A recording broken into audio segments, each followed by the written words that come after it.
for the man whom her husband has killed, if she wishes to do so. Among the Angoni, to the north of the Zambesi, warriors who have slain foes on an expedition smear their bodies and faces with ashes, hang garments of their victims on their persons, and tie bark ropes round their necks, so that the ends hang down over their shoulders or breasts. This costume they wear for 3 days after their return, and rising at break of day, they run through the village uttering frightful yells to drive away the ghosts of the slain, which, if they were not thus banished from the houses, might bring sickness and misfortune on the inmates. In some of these accounts nothing is said of an enforced seclusion, at least after the ceremonial cleansing. But some South African tribes certainly require the slayer of a very gallant foe in war to keep apart from his wife and family for 10 days after he has washed his body in running water. He also receives from the tribal doctor a medicine which he chews with his food. When a Nandi of East Africa has killed a member of another tribe, he paints one side of his body, spear, and sword red, and the other side white. For 4 days after the slaughter he is considered unclean and may not go home. He has to build a small shelter by a river and live there. He may not associate with his wife or sweetheart, and he may eat nothing but porridge, beef, and goat's flesh. At the end of the 4th day he must purify himself by taking a strong purge made from the bark of the segetet tree, and by drinking goat's milk mixed with blood. Among the Bantu tribes of Kavirondo, when a man has killed an enemy in warfare, he shaves his head on his return home, and his friends rub a medicine, which generally consists of goat's dung, over his body to prevent the spirit of the slain man from troubling him. Exactly the same custom is practised for the same reason by the Wagaiya of East Africa. With the Jaluo of Kavirondo the custom is somewhat different. 3 days after his return from the fight the warrior shaves his head. But before he may enter his village he has to hang a live fowl, head uppermost, round his neck; then the bird is decapitated, and its head left hanging round his neck. Soon after his return a feast is made for the slain man, in order that his ghost may not haunt his slayer. In the Peleo Islands, when the men return from a warlike expedition in which they have taken a life, the young warriors who have been out fighting for the first time, and all who handled the slain, are shut up in the large council house and become tabooed. They may not quit the edifice, nor bathe, nor touch a woman, nor eat fish. Their food is limited to coconuts and syrup. They rub themselves with charmed leaves and chew charmed betel.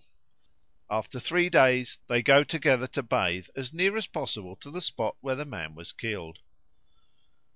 Among the Natchez Indians of North America young braves who had taken their first scalps were obliged to observe certain rules of abstinence for 6 months. They might not sleep with their wives nor eat flesh. Their only food was fish and hasty pudding. If they broke these rules, they believed that the soul of the man they had killed would work their death by magic, that they would gain no more successes over their enemy, and that the least wound inflicted on them would prove mortal. When a Choctaw had killed an enemy and taken his scalp, he went into mourning for a month, during which he might not comb his hair, and if his head itched he might not scratch it except with a little stick which he wore fastened to his wrist for the purpose. This ceremonial mourning for the enemies they had slain was not uncommon among the North American Indians.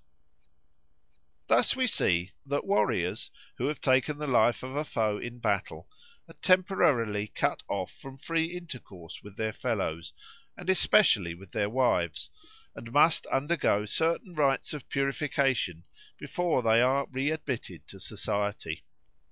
Now, if the purpose of their seclusion and of the expiatory rites which they have to perform is, as we have been led to believe, no other than to shake off, frighten, or appease the angry spirit of the slain man, we may safely conjecture that the similar purification of homicides and murderers, who have imbrued their hands in the blood of a fellow tribesman, had at first the same significance, and that the idea of a moral or spiritual regeneration, symbolised by the washing, the fasting, and so on, was merely a later interpretation put upon the old custom by men who had outgrown the primitive modes of thought in which the custom originated.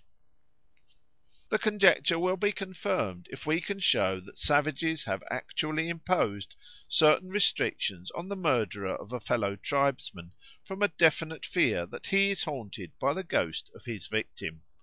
This we can do with regard to the Omahas of North America. Among these Indians the kinsmen of a murdered man had the right to put the murderer to death, but sometimes they waived their right in consideration of presents which they consented to accept. When the life of the murderer was spared, he had to observe certain stringent rules for a period which varied from 2 to 4 years. He must walk barefoot, and he might eat no warm food, nor raise his voice, nor look around. He was compelled to pull his robe about him, and to have it tied at the neck even in hot weather. He might not let it hang loose or fly open. He might not move his hands about, but had to keep them close to his body. He might not comb his hair, and it might not be blown about by the wind.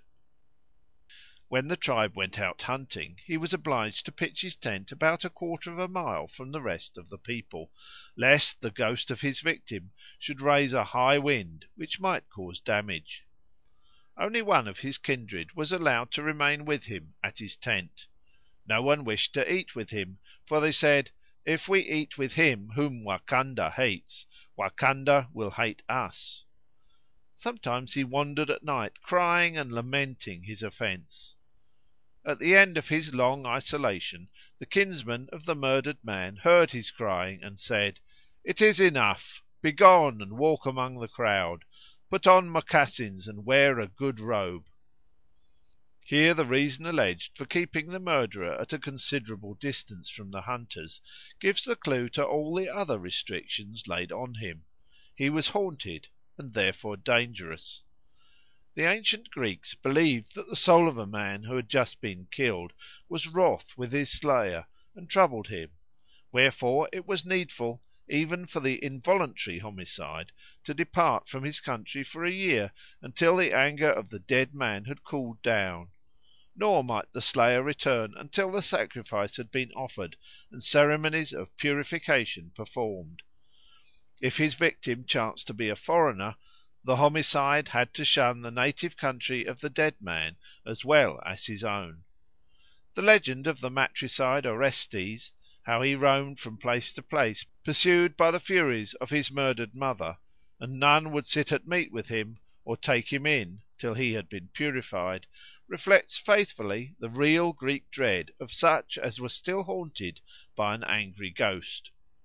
6. Hunters and fishers tabooed.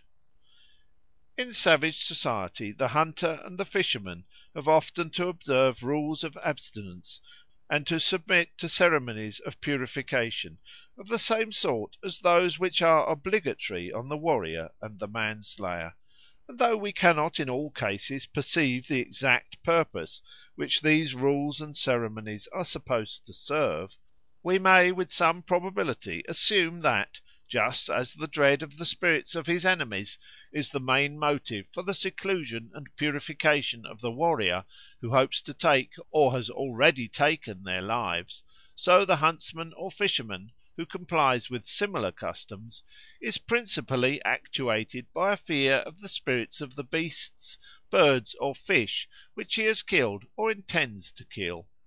For the savage commonly conceives animals to be endowed with souls and intelligences like his own, and hence he naturally treats them with similar respect. Just as he attempts to appease the ghosts of the men he has slain, so he essays to propitiate the spirits of the animals he has killed. These ceremonies of propitiation will be described later on in this work. Here we have to deal first with the taboos observed by the hunter and the fisherman before or during the hunting and fishing seasons, and second, with the ceremonies of purification which have to be practised by these men,